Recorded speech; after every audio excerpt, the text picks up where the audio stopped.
Hey genius, welcome back to my channel. So genius, हम discuss कर रहे थे इन्वेस्टमेंट डिसीजंस और कैपिटल बजटिंग के प्रैक्टिकल क्वेश्चन, जिसमें आज अपन करेंगे प्रैक्टिकल क्वेश्चन नंबर 9। तो चलिए पहले से अच्छे से रीड करेंगे।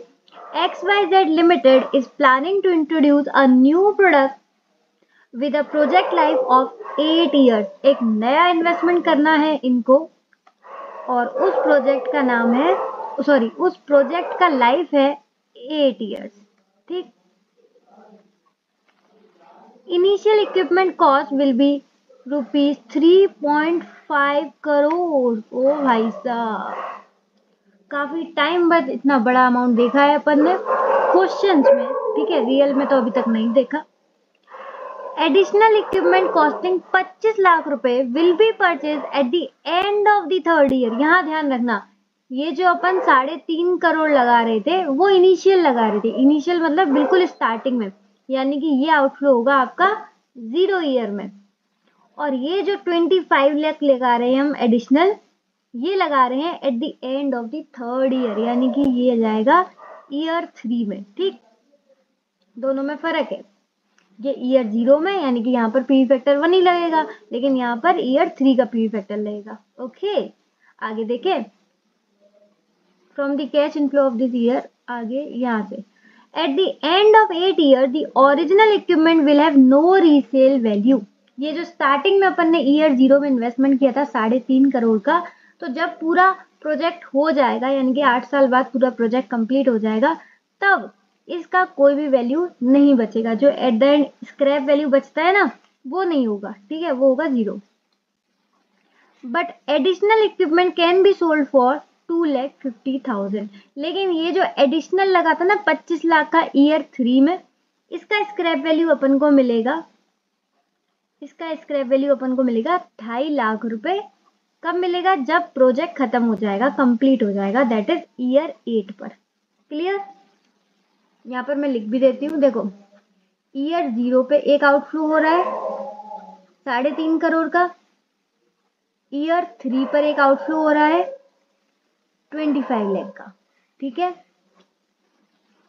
जो ये वाला है इसका कोई स्क्रैप वैल्यू नहीं है, यानी कि ईयर 8 पे इसकी 0 स्क्रैप वैल्यू होगी।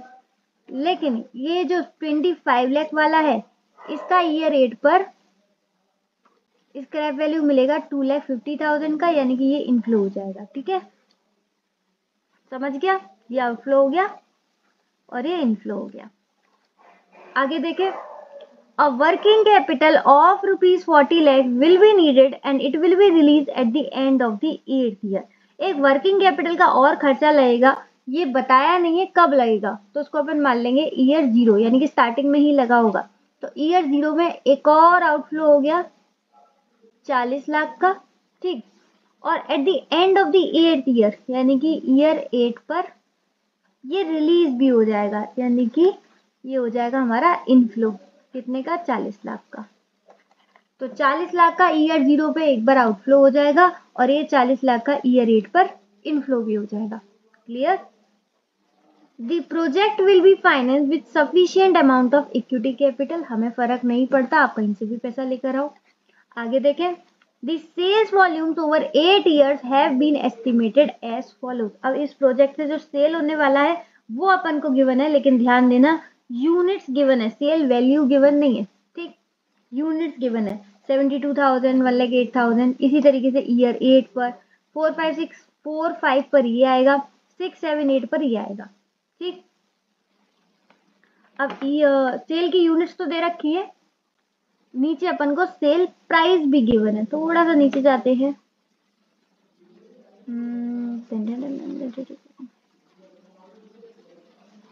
हाँ जी, a sale price of 240 per unit. तो यूनिट्स अपन को गिवन है, सेल प्राइस पर यूनिट भी गिवन है, इनटू करेंगे तो अपन का सेल वैल्यू आ जाएगा।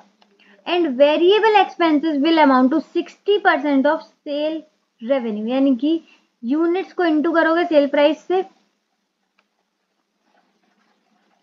सेल प्राइस पर यूनिट से, तो आपका आ जाएगा सेल वॉल्यूम, सेल्स। ठीक है, सेल्स वैल्यू। उसके बाद आएगी आपकी वेरिएबल कॉस्ट। ठीक, कितना है? 60%। आगे fixed cash operating cost will amount 36 lakh.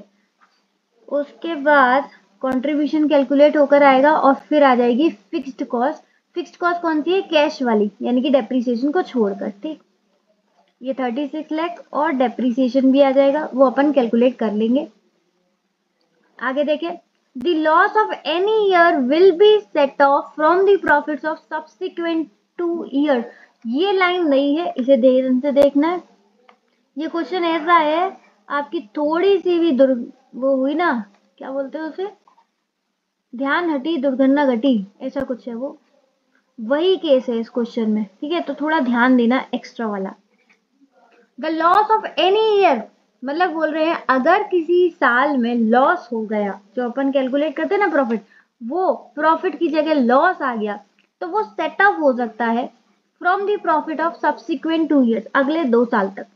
ठीक, तो किसी साल अगर अपन का लॉस आ गया तो उसे अपन नेक्स्ट साल में सेटअप कर देंगे। अब कुछ लोग ये समझ नहीं पाए होंगे इसका मतलब क्या है। इसका सिंपल ये मतलब है कि जैसे अगर मेरा ईयर 1 में लॉस आ गया, तो ईयर 2 में जो मेरा प्रॉफिट होगा ना, उसमें से पहले मैं ये लॉस माइनस करूंगी, उसके बाद जो प्रॉफिट आएगा उस पर टैक्स रेट लगेगी, उसके बाद जो प्रॉफिट आएगा उस पर टैक्स लगेगा। यानी कि इस प्रॉफिट पर टैक्स ना लगकर पहले लॉस माइनस होगा, उसके बाद जो प्रॉफिट आएगा इस पर टैक्स लगेगा। समझ गए? यानी कि जो टैक्स होगा वो हमारा बच जाएगा। एक तरीके से इसे बोलेंगे अपन टैक्स बेनिफिट होना। ठीक है, इसको बोलते हैं अपन सेट ऑफ। समझ गया? थोड़ा बहुत समझ में आ ही गया होगा, बाकी क्वेश्चन सॉल्व करेंगे और अच्छे से आ जाएगा। ठीक, आगे देखते हैं। The company is subject to 30% tax bracket, ठीक है, and consider 12% to be an appropriate after tax cost of capital। तो टैक्स रेट 30% गिवन है और पीवी फैक्टर अपन को 12% गिवन है। The company follows straight line method of depreciation, नहीं भी बोलते तब भी अपन यही अज्यूम करते कि SLM लगाना है। आगे calculate the net present value, question की मेन रिक्वायरमेंट अब आई है, एनपीवी कैलकुलेट करना है। And advise the management to take appropriate decision, फिर आपको डिसीजन बताना है। पॉजिटिव आएगी तो हाँ बोल देंगे, नेगेटिव आएगी तो ना बोल देंगे। पीवी फैक्टर, सबसे बढ़िया बात, पीवी फैक्टर भी गिवन है सारे ईयर्स का, जो 8 साल अपन को चाहिए, 8 के 8 का गिवन है। ठीक है, तो क्वेश्चन हमारा पूरा कंप्लीट हो चुका है। बस मैं यहाँ पर आपको डेप्रीसिएशन और कैलकुलेट कर दूं, क्योंकि मैं क्वेश्चन इस तरीके से समझाती हूँ, क्वेश्चन में भले टाइम लग जाए, ठीक, उसकी वजह से सॉल्यूशन में कोई कंफ्यूजन ना होना, इसलिए मैं क्वेश्चन में एक्स्ट्रा डिटेलिंग कराती हूँ आपको। ठीक, तो बस एक क्वेश्चन में एक्स्ट्रा और चीज करानी है मुझे, वो है डेप्रीसिएशन, क्योंकि ये चीज आप यहाँ सीख जाओगे तो सॉल्यूशन में दिक्कत नहीं आएगी। डेप्रीसिएशन ध्यान देना, सबसे पहले 2 चीजों पर लगेगा। ये जो 3.5 करोड़ है वो, और ये जो 25 लाख का लगा है वो। ठीक, दोनों पे लगेगा। तो सबसे पहले 3.5 करोड़ का देखते हैं। 3.5 को थोड़ा सा अपन खोल के लिखते हैं, 3,50,00,000। ठीक, इसका कोई स्क्रैप वैल्यू था क्या? नहीं, मैंने आपको बताया भी था, इसका ईयर रेट पर कोई भी स्क्रैप वैल्यू नहीं है। तो ये कितना चलेगा? 8 साल। तो फटाफट डिवाइड करो, 3,50,00,000, इसमें जीरो ध्यान देना भाई, 6 आने चाहिए, 50 लाख सही है। 8 से डिवाइड करेंगे, ये आ गया 43,75,000। 43,75,000। तो पहला अपना डेप्रिसिएशन कैलकुलेट हो गया, 43,75,000। दूसरा 25 लाख। अब यहाँ पर ध्यान देना, 25 जो लगा है वो ईयर 3 के एंड में लगा है, यानी कि 4 से काउंट करेंगे, ईयर 4, 5, 6, 7, 8, टोटल कितने हो गए? 5 साल। तो यहाँ पर डिवाइड कितने से होगा? 5 साल, क्योंकि 5 साल ही चलेगा ये। ठीक, और यहाँ पर ध्यान देना, इसकी स्क्रैप वैल्यू भी था कितना? 2,50,000। तो 25 लाख माइनस 2,50,000 डिवाइडेड बाई 5 साल, ये आ गया 4,50,000। ये समझ में आया ना? ये अपन लगा रहे हैं ईयर 3 पर, तो आगे प्रोजेक्ट में तो सिर्फ 5 साल बचे, तो 5 साल ही चलेगा ये। तो पहले अपन ने क्या किया, कॉस्ट में से स्क्रैप वैल्यू माइनस किया, डिवाइड कर दिया, जो लाइफ की बची है दैट इज 5 साल। तो ये आ गया डेप्रीसिएशन 4,50,000। दोनों का डेप्रीसिएशन कैलकुलेशन समझ में आया कि नहीं आया, बस इतना बताओ मुझे, बस आपको यही करवाना है। बाकी सारे काम तो मैं आपको सॉल्यूशन में करवा दूंगी, बस डेप्रीसिएशन कैलकुलेट करना आ गया ना। और यहाँ पर एक और बात ध्यान देने वाली है, ये जो डेप्रीसिएशन होगा ये 1 से 8 साल सब में लगेगा, लेकिन ये जो होगा ये ईयर 4 से लगेगा।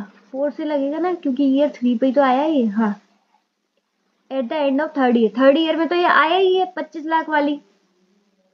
ये जो इक्विपमेंट है वो थर्ड ईयर में तो आया ही है, तो थर्ड ईयर से तो लगेगा नहीं, ये लगेगा फोर्थ ईयर से। ठीक है, 4 5 6 7 8, तो 4 से लेके 8 ईयर्स तक ये वाला डेप्रीसिएशन लगेगा। क्लियर? बस यही आपको समझाना था। उम्मीद है आपको डेप्रीसिएशन का कैलकुलेशन समझ में आ गया होगा, नहीं आया होगा तो कमेंट सेक्शन में पूछ लेना। तो चलिए फटाफट से कॉपी और पेन निकालते हैं और प्रैक्टिकल क्वेश्चन नंबर 9 को भी आसान बनाते हैं। कॉपी पर लिखिए इन्वेस्टमेंट डिसीजंस और कैपिटल बजटिंग का प्रैक्टिकल क्वेश्चन नंबर 9। क्वेश्चन की एक ही रिक्वायरमेंट थी, that is computation of net present value. ये हेडिंग डालकर फटाफट से वही फॉर्मेट कॉपी पेस्ट कर दो जो मैं हमेशा आपको बताती हूँ नेट प्रेजेंट वैल्यू का, जो मैंने आपको कॉन्सेप्ट के टाइम पर भी सिखाया था। ईयर, पर्टिकुलर्स, पी फैक्टर, यहाँ पर लेना है अपन को 12% का। सही है ना? एक बार मैं चेक कर लेती हूँ, बिल्कुल सही है। Cash flows and present value cash flows, ये जो है पी फैक्टर 12%, ये अपन को क्वेश्चन में गिवन था तो वही मैंने कॉपी पेस्ट कर दिया। देखो, दो तरीके के कैश फ्लोज आउटफ्लो हो रहे थे। कौन कौन से? एक हो रहा था पहला 3.5 करोड़ का, यानी कि 3,50,00,000। ठीक, ये 0 ईयर में है इसलिए पी फैक्टर का 1 होगा। उसके बाद एक वर्किंग कैपिटल लग रहा था 40 लाख का, ये भी 0 पीरियड में होगा इसलिए पी फैक्टर 1 का लगेगा। तो इसका same to same present value आ जाएगा 3,50,00,000 और 40 लाख। अब जो एडिशनल इक्विपमेंट लग रहा था ना 25 लाख का, उस पर ध्यान देना, क्योंकि वो लग रहा था ईयर 3 में, इसलिए थर्ड ईयर में जो पी फैक्टर लगेगा 0.712 का वही यहाँ पर लगेगा।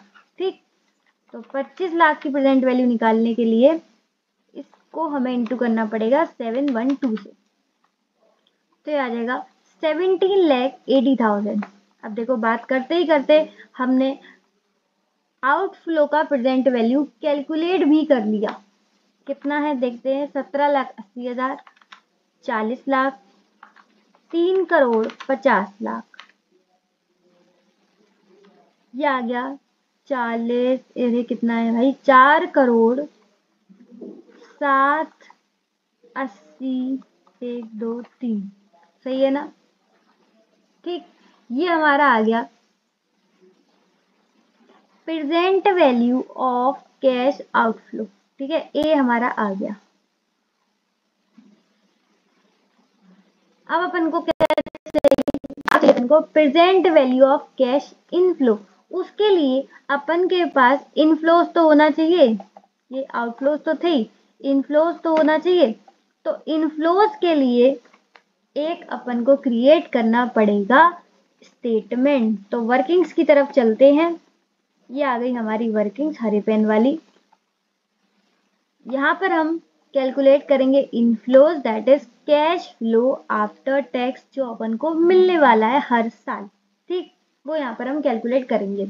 यहाँ पर वर्किंग्स थोड़ी सी बड़ी होने वाली है, क्योंकि यहाँ पर sale, variable cost, fixed cost, बहुत सारी चीजें। ठीक है, और ये मैंने आपको CFAT भी कॉन्सेप्ट के टाइम पर कैलकुलेट करना सिखाया था, उम्मीद है आपको याद होगा। इससे पहले भी हमने कैलकुलेट किया था, इससे पहले 1-2 क्वेश्चन में। बस यहाँ पर थोड़ा सा डिटेल है और कुछ नहीं। ठीक, ईयर 0 तो होगा नहीं, अरे यार मुझे ये काटना था, 0 तो होगा नहीं क्योंकि इनफ्लोज है, 1 से स्टार्ट होगा। ठीक, तो देखो सबसे पहले यूनिट्स। अब जैसे जैसे क्वेश्चन में चीजें गिवन है वैसे वैसे आपको लिखते जानी है। यूनिट 72,000, 1,08,000, 2,60,000, ये सब क्वेश्चन में गिवन है। अरे भाई ये अपने आप चल जाता है। 2,60,000, 2,70,000, एक और बार 2,70,000 क्योंकि 4 और 5 सालों में सेम था। नेक्स्ट 1,80,000, 1,80,000, 1,80,000, 1,80,000। ठीक, और बताओ 8th ईयर में क्या हुआ था। एक 8th ईयर में अपन को स्क्रैप वैल्यू मिलेगा, वो जो 25 लाख वाली थी ना, उसका 2.5 लाख का स्क्रैप मिलेगा। यहाँ मैं लिख भी देती हूँ। और एक ईयर 8th ईयर में अपन को वर्किंग कैपिटल रिलीज होगी 40 लाख की। ठीक है,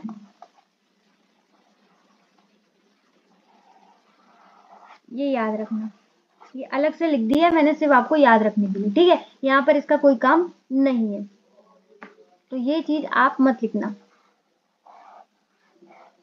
ठीक, ये मैंने आपको बता दिया कि ये भी इनफ्लो होगा। आगे बढ़ते हैं। सेल प्राइस पर यूनिट, ये अपन को क्वेश्चन में गिवन है 240।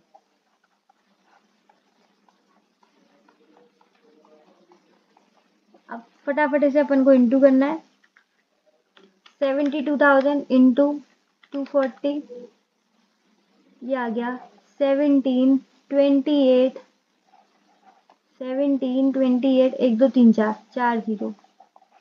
ठीक, वेरिएबल कॉस्ट, वेरिएबल कॉस्ट कितना था क्वेश्चन में गिवन तो था 60%, तो उसका 60% आ जाएगा 10368, 10368, 1 2 3 0। ठीक, इसमें से माइनस कर देंगे 172840, तो हमारा आ जाएगा कंट्रीब्यूशन 6912, 12,000। ठीक, इसमें से माइनस करेंगे हम फिक्स्ड कॉस्ट। फिक्स्ड कॉस्ट कौन सी माइनस करेंगे? कैश वाली। फिक्स्ड कॉस्ट कौन सी माइनस करेंगे? कैश वाली। और ये कितना गिवन था? Fixed cash operating cost 36 lakh रुपए। ये फिक्स्ड है तो सब में सेम ही आएगा।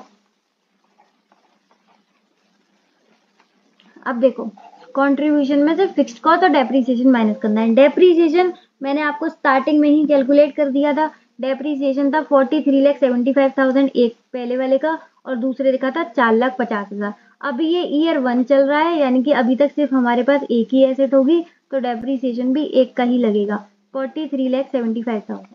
ठीक, अब इसमें से अपन को ये दोनों माइनस करनी है, तो 6912, 1 2 3 माइनस करेंगे 36 लाख, माइनस करेंगे 43,75,000, ये आ गया 10,63,000। ओ माय गॉड, पहले में ही अपन का आ गया लॉस। ये कैसे हो गया? पहले में ही अपन का आ गया लॉस, यानी कि अब क्या होगा?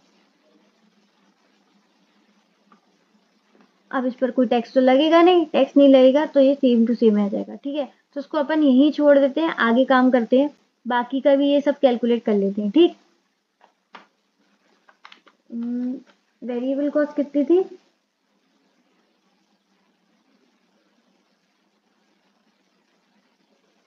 60% लिख दूँ मैं, बार बार भूल ना जाऊँ। चलो फटाफट, अब कैलकुलेशन रह गई है, पहले कैलकुलेशन करते हैं। 1,08,000 इंटू 240, ये आ गया 2592, 1 2 3 4। इसका 60% निकालेंगे तो ये आ जाएगा 1,555, 1 2 3। अभी आप सोच रहे होगे कि मैडम एक एक वर्ड कैसे डिजिट बोल रही हैं। बेटा गलती हो जाती है ना तो दिक्कत हो जाती है, इसलिए मैं एक एक जीरो ऐसे कर रही हूँ। 2592, ताकि आंसर एक ही बार में सही आ जाए। ये आ गया 1036, 8 1 2 3। ठीक, डेप्रीसिएशन अभी कौन सा चल रहा है? डेप्रीसिएशन 4th से लगेगा। ठीक है, क्योंकि 3rd ईयर में मशीन लेकर आए थे, 4th से लगेगा, तो यहाँ पर सेम लगेगा, यहाँ भी सेम लगेगा। तो अभी आ गया 1036, 8,000 में से 36 लाख माइनस करेंगे, और माइनस करेंगे 43,75,000, ये आ गया 23,93,000। चलो इस बार प्रॉफिट है। नेक्स्ट 2,60,000, 2,60,000 इंटू 240, ये आ गया 62 4 1 2 3 4 5,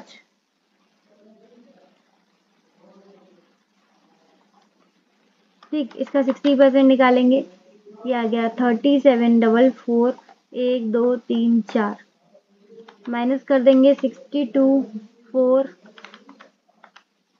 ये आ जाएगा 2496 1 2 3 4, ठीक। 2496, इसमें से माइनस कर देंगे 36 लाख, फिर माइनस कर देंगे 4375, ये आ गया 16985 1 2 3। और ये आप भी करना है कैलकुलेशन, ठीक है, सिर्फ मेरे को नहीं करना है। अब इधर हमारा डेप्रिसिएशन चेंज हो जाएगा 4375,000, तो हमारा था ही, प्लस और हो जाएगा 4,50,000, तो ये आ गया 48,25,000, ठीक है। अब यही रहेगा हमारा। चलो फटाफट कैलकुलेशन करते हैं। 2,70,000 इंटू 240, ये आ गया 64,80, 1 2 3 4 5, 1 2 3 4 5, यहाँ भी सेम डिजिट है, यहाँ भी यही आ जाएगा 1 2 3 4 5 इंटू 60%, 3,888 1 2 3 4। आप फास्ट पे लगा लेना, ठीक है, कैलकुलेशन ही कर रही हूँ मैं अभी। ओके, तो हमारा कंट्रीब्यूशन कितना आ जाएगा 648 1 2 3 4 5 2592 1 2 3 4 36 लाख 48,25,000 17495 1 2 3 17495 1 2 3, ठीक। नेक्स्ट, अब आ गए 1,80,000, लास्ट पर है। 1,80,000 इंटू 240, ये आ गया 432 1 2 3 4 5, 1 2 3 4 5,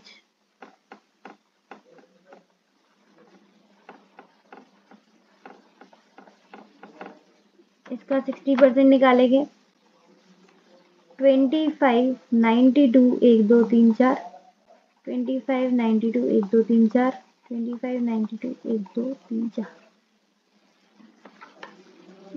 माइनस करेंगे 432 1 2 3 4 5, 1728 1 2 3 4, 1728 1 2 3 4, 1728 1 2 3 4, ठीक। इसमें से माइनस कर देंगे 36 लाख और 48,25, 48,25, ये आ गया 8855,000, 8855,000, 8855,000, 8855,000, ठीक। यहाँ तक हमारा कंप्लीट। अब हम आ गए आगे के काम पर, ये बस इतना सा रह गया, ठीक। देखो अब यहाँ पर ध्यान देना, यहाँ पर लॉस आया है तो टैक्स तो लगेगा नहीं, टैक्स नहीं लगेगा तो after tax same to same आ जाएगा। लॉस जो है हमारा 1063 1 2 3, इसमें डेप्रीसिएशन प्लस हो जाएगा। डेप्रीसिएशन का है, डेप्रीसिएशन को मैं हाईलाइट कर दूं, ये रहा, ठीक। इसमें प्लस हो जाएगा डेप्रीसिएशन, तो 1063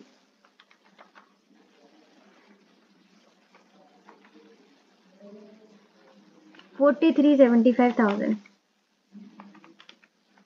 ये आ गया 3312 1 2 3, ये डेप्रीसिएशन यही आ जाएगा 43,75,000,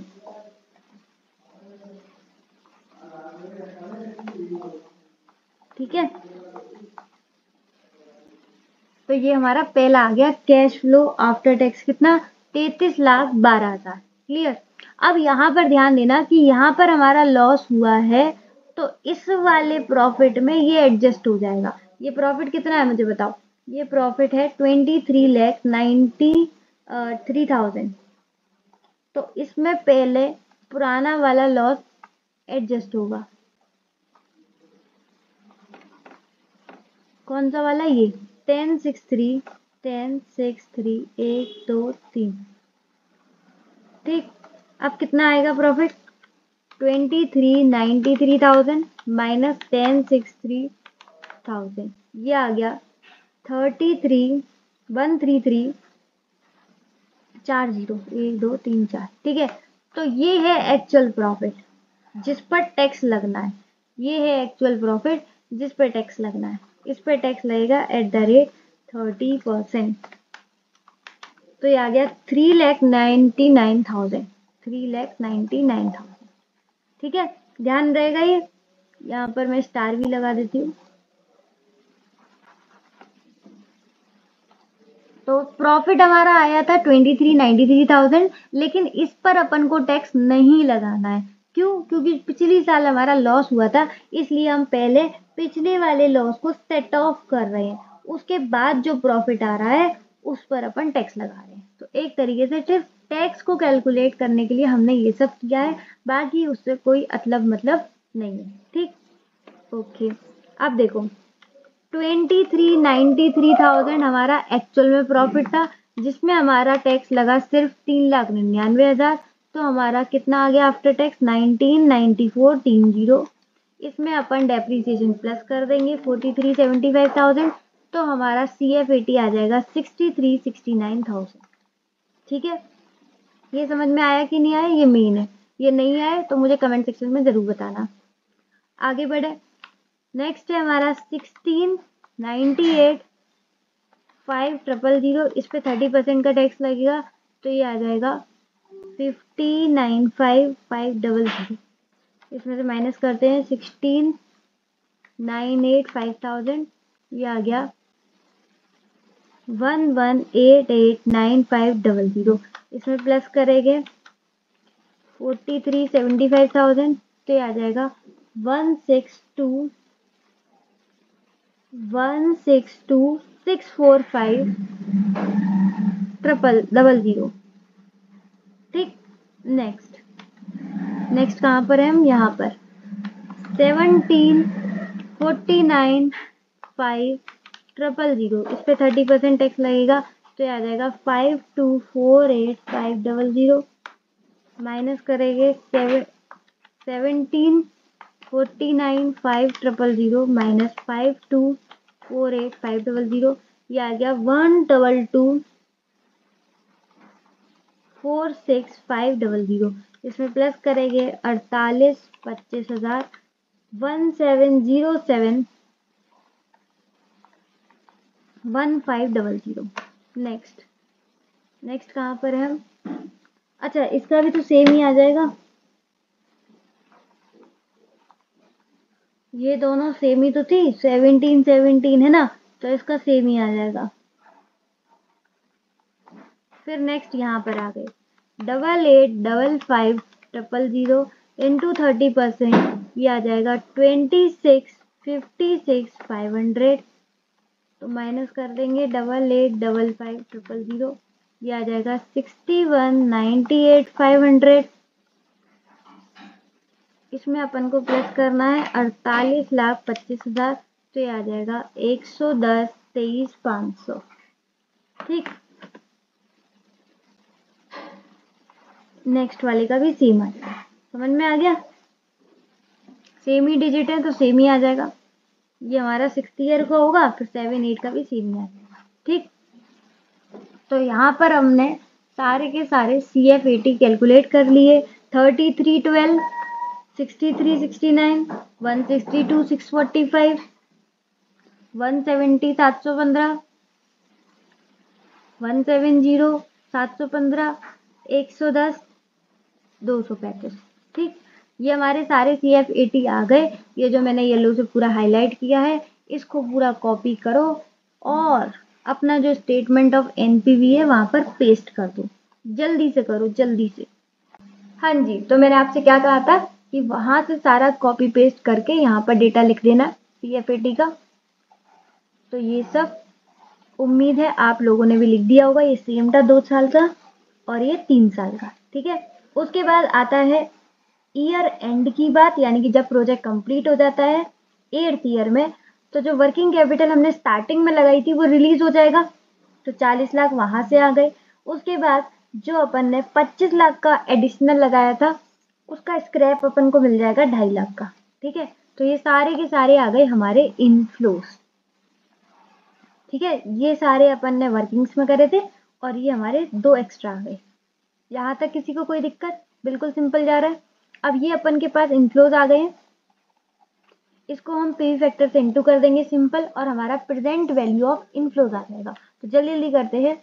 33,12,000 इंटू 0.893, ये आ गया 2,957,616। नेक्स्ट 0.797 इंटू 6,369, 30, ये आ जाएगा 50,760,93।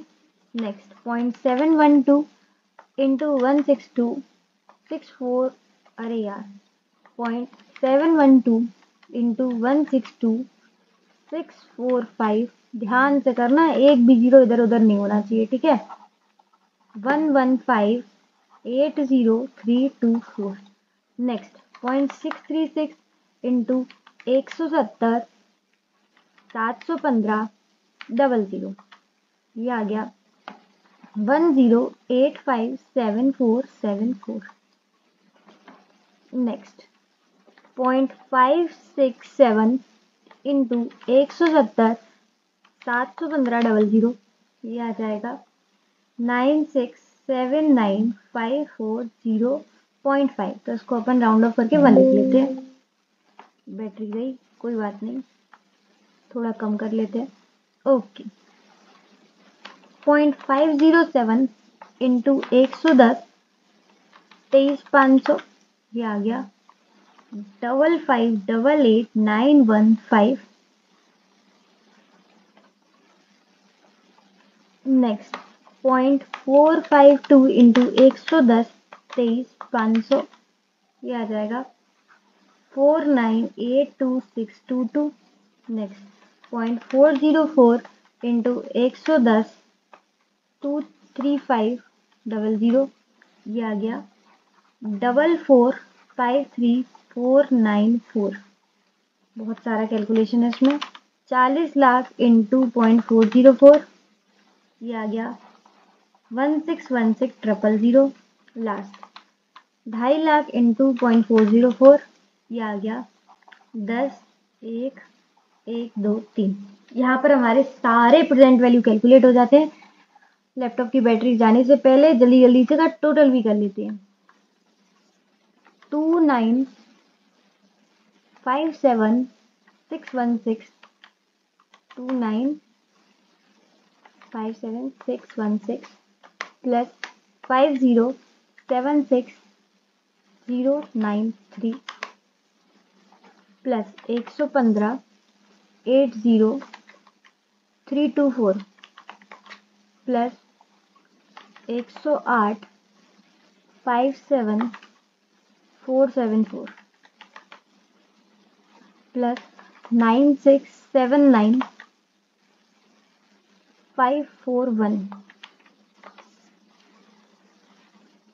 55,88,915 49,82,622 44,53,494